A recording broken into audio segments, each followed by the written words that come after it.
Hi everyone and welcome to Dadisajoke, and today what I want to do is demonstrate what this little thing does. This is the Dadisajoke RetroPie USB key that I've created, and I'm going to show a little demo of how it works on my laptop. And capturing it was a big pain in the butt, but I wanted to show everybody how it works and how you can run retro games not only on your PC, but the Atari VCS. Because essentially, the Atari VCS is a computer, right? Everybody knows that. It's a computer. So by booting into this, and I do that on the laptop, each laptop computer is different, so make sure you look up the information on your machine on how to boot from a USB drive. My Asus laptop was turn off the machine, hold down escape, and while you're holding down escape, turn on the machine, and boom, it found it. It booted it up. So this is the 64-bit version. This is the little guy that I went crazy with and did some pretty cool stuff with, which I'm going to show. And also, I didn't hook up a controller to it. I mapped out the keys to the keyboard. And it's going to be a little bit messy because I forgot where all the keys were and stuff like that. But bear with me. This is how it works. And you can check it out. And it's available for purchase. This version is, I forget. Hold on. I got the internet here. Internet's always handy. Come on, load up. So we go into Dadisajoke Products. So it's $49.99 Canadian. So if you buy this from the US, you get the discount of the exchange of the dollar. And shipping is only $10. My wife has an Etsy store, so she's found this really cool place that ships stuff to the US really cheap. So I'm going to be using them. And also we have the 32-bit one, which is just a basic install of RetroPie. Nothing fancy in it because I wanted to leave space for people to put ROMs on there. But it's just as good, but it doesn't have all the experimental, emulators on there and stuff like that. It's just for basic, if you want to do Atari 2600, 7800, and you don't want to spend a lot of money, $29.99, this gets you in the door. Okay, so now we're going to show the video. My laptops, so I can show you how this works. It's just easier for me to set up. And there's the main boot screen. So I select the Samsung flash drive, which is the 64-bit flash drive with RetroPie on it. Now, it's a really fast 300 megabit per second drive. That's the one we're selling in the store. And that's the only one I was actually happy with the speed with it. Because any of the older or slower drives is just not usable. It sucks. Here's the Linux Mint intro, or the little icon that they have there.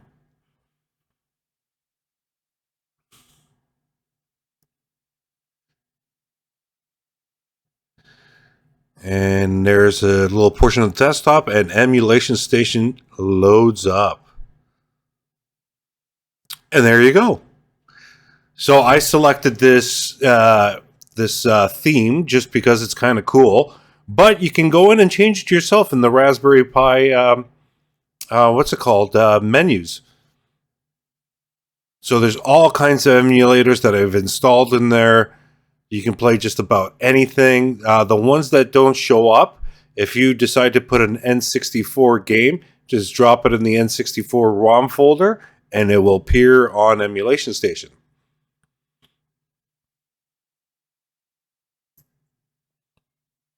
Now, at this time, I did not have a chance to configure the joystick for it.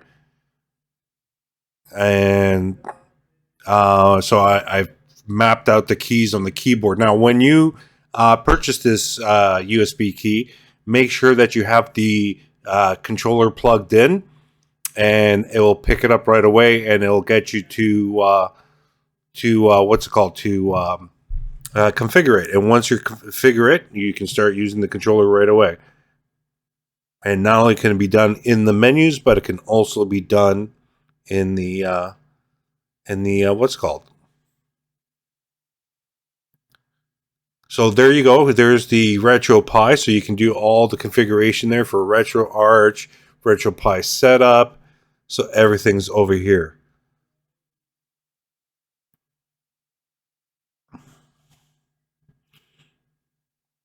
So we're going to now, I've installed a few ROMs on the 64-bit version, and in the arcade one, which is MAME, I've installed Zaxxon, and as you can see, there's the bezels that I installed for the bezel project, which actually looks really cool.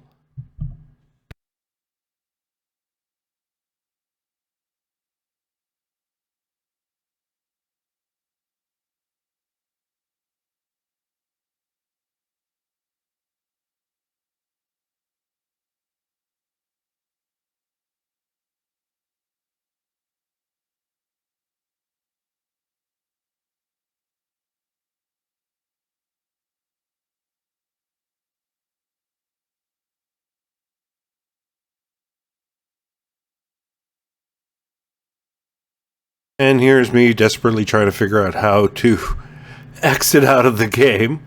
Just bear with me here. I had to remember what the keys were, because this was a while. There we go. So we're back out.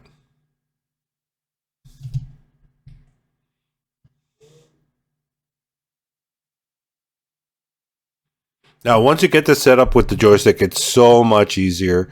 All the instructions are at the bottom, what keys to press and what have you. Here we go with Gravitar for the Atari 2600. Again, there's the bezel project with the Atari 2600 artwork on the side, which looks really nice. I mean, it's awesome. And once you get this hooked up not only to a PC, but to your Atari VCS, this becomes a full-fledged arcade system. That's the awesome thing about it. And it runs totally off the USB key. Absolutely off the USB key. No issues whatsoever. So you don't have to install anything. You don't have to play with the BIOS. You don't have to do anything. Just make sure you boot up at the start of the VCS. You boot up and tell it to boot from what's it called? From the USB key, and you're good to go, just like on the laptop.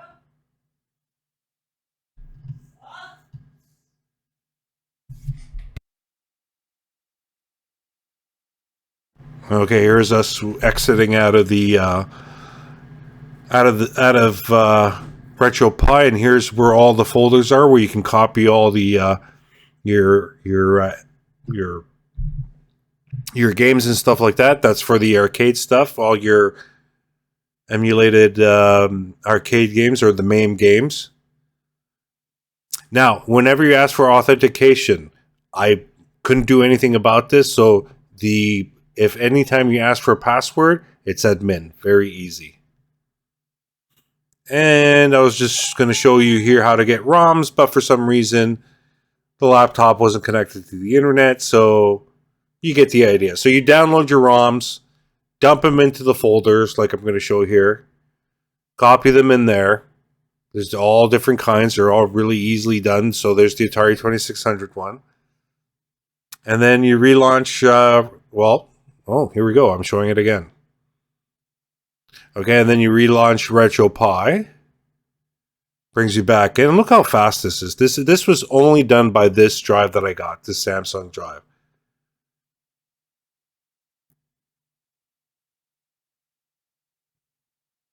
So let's go into the Jaguar and let's load up the Tempest 2000. And to be quite honest with you, this is part of their what's it called? Experimental emulators. Okay, that's it, folks. Nice and easy. If you got any questions, please let me know.